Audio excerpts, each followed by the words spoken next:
சகல ஜனங்களைப் பார்க்கிலும் நீ ஆசீர்வதிக்கப்பட்டிருப்பாய். உங்களுக்குள்ளும் உங்கள் மிருக ஜீவன்களுக்குள்ளும் ஆணிலாகிலும் பெண்ணிலாகிலும் மலடிருப்பதில்லை. உபாகமம் 7ஆம் அதிகாரம் வசனங்கள் 9 முதல் 14 வரை.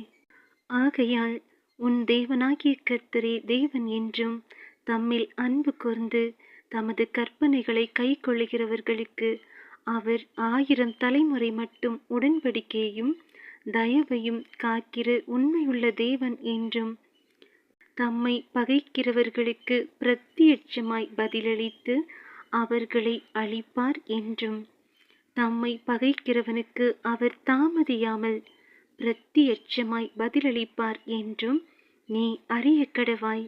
ஆகையால் நீ செய்யும்படி நான் இன்று உனக்கு கட்டளையிடுகிற கற்பனைகளையும் கட்டளைகளையும் நியாயங்களையும் கைக்கொள்வாயாக.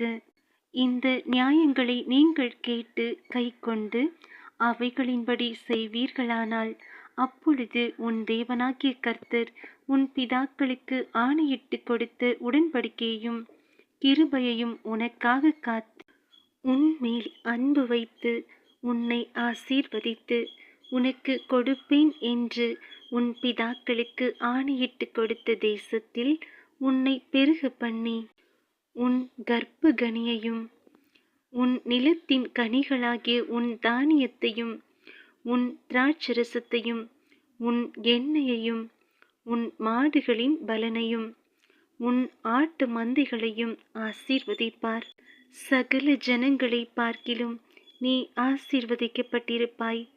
உங்களுக்குள்ளும் உங்கள் மிருக ஜீவன்களுக்குள்ளும் ஆணிலாகிலும் பெண்ணிலாகிலும் மலடிருப்பதில்லை.